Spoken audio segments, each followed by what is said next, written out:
bit about the NCAA playoff.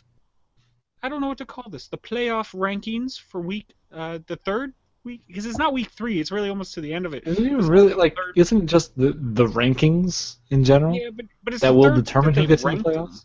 It's the third week that they've come out with these rankings. So it's like the third set of rankings. I don't know. We're just gonna call it NCAA playoffs rankings as of right now. How about that? Yay!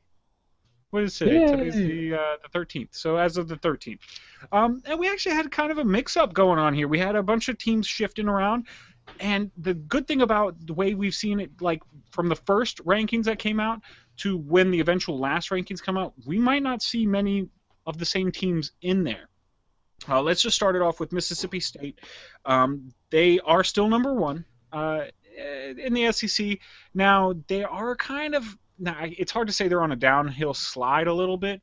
They just haven't blown out the opponents that they did earlier in the year, and they also haven't played the quality of opponents that they had early in the Hmm. year. Like they had some like University of some T something that they just played, and they didn't barely beat them, but they didn't beat them by much. And it's just kind of interesting to see now. Showing Their their quarterback. fatigue late in the season. It could be. It really could be. And they're also not that experienced. It's a relatively young team led by junior quarterback Dax Prescott. And he really, in the beginning of the year, he was lighting it up. He was in the talks for Heisman Trophy. And he's kind of not done so well. So now they're still 9-0, haven't lost a game. And I don't see them dropping out of number one unless they do lose a game. They do have a huge test coming up this week against Alabama. And they're number 5. So Alabama also has the experience. It's going to be very interesting to see what happens. If you have the opportunity, watch that game. It should be awesome. Um, but Mississippi State hasn't actually scored more than 10 points against Alabama in their head coach's tenure, which is the past 10 years. So we are either going to see a really low scoring game or Mississippi State's going to lose. That's my prediction. I gotcha.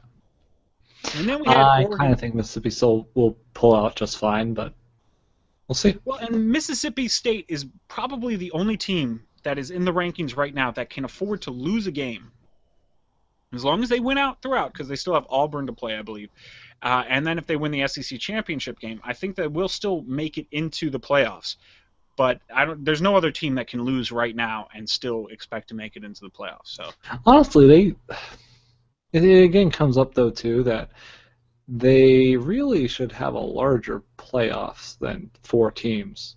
8 teams would be my dream. Actually, Yeah. 16 teams would be my dream number, but a more realistic number Oh, I would wonder where you be. get that 16 from.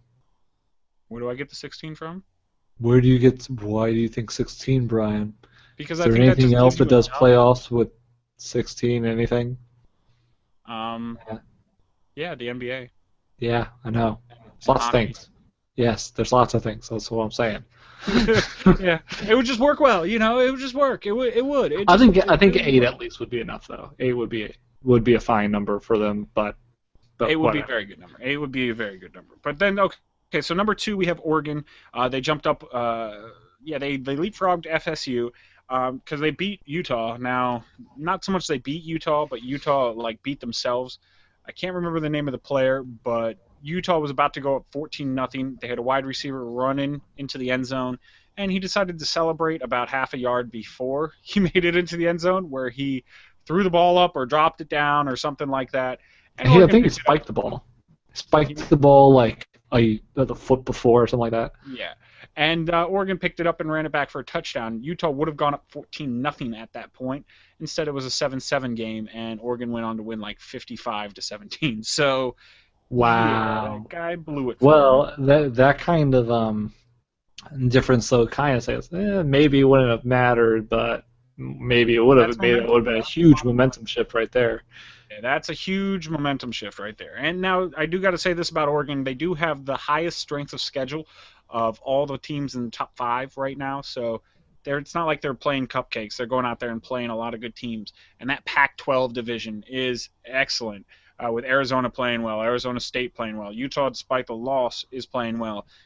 Stanford's there. You have who just crept in. Nah, Stanford's not doing great. UCLA is playing well this year.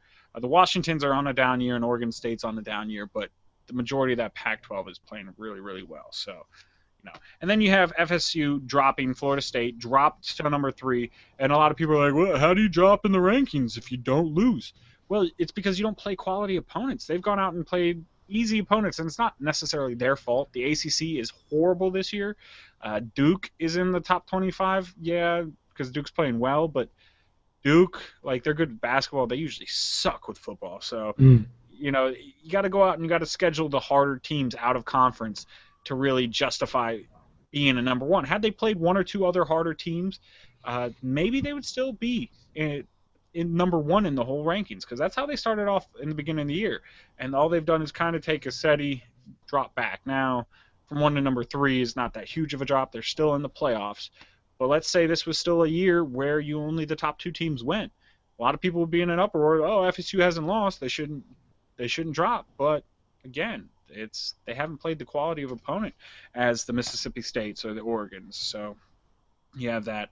And then you have number 4, and like I said, that was the teams to watch, because TCU was number 6 last week, I believe. They played Kansas State at number 7, and so they won, and they actually jumped Alabama and made it into the top 4. Now, it doesn't really look like they have anybody left to play, so if they just win out, probably solid with that top 4 ranking, but you never know. Like I said, Mississippi State, if they lose to Alabama will move in. Mississippi State, if they win out, probably will move back into that top 4.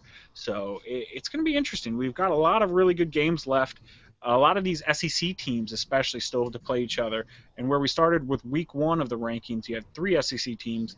Now you got 1, but another one knocking on the door. And especially with Alabama's record the past couple of years, I want to say they made it to like 3 or 4 out of the past 5 championships. You're going to see Alabama knocking on that door to get back in, and rightfully so. They do have a great program going on there. So, but I don't know. Let us know what you think. Who's going to win this? Is there any dark horses? Let me ask, actually, before we go there, Brendan, who's your dark horse to make it in? Notre Dame. Notre Dame. That's my go-to. Now, they just lost about 2 weeks ago. I don't care. What about me? I don't have it. Everyone else is going to start losing and dropping like flies. But that's true. No one else has the heart to keep going. There's plenty of quality opponents for these guys to lose. If Notre Dame wins out and all these guys drop a game, you never know. Notre Dame does have 2 losses. It'll be hard for me to see them make it in, unfortunately. But just you know don't what? believe enough, Brian. It's probably true. I don't believe enough in Notre Dame. That is very true. You got me there. You got me there. But let us know what you think about the top 4 rankings. Is this how it should be? Should Alabama be higher? Should FSU be higher? Is there another team we're missing that should be talked about in this conversation? Hit us up. Comments down below. Of course, at What's My Face on Twitter. What's My Face at gmail.com. Google Plus and Facebook. Always good ways of getting a hold of us. And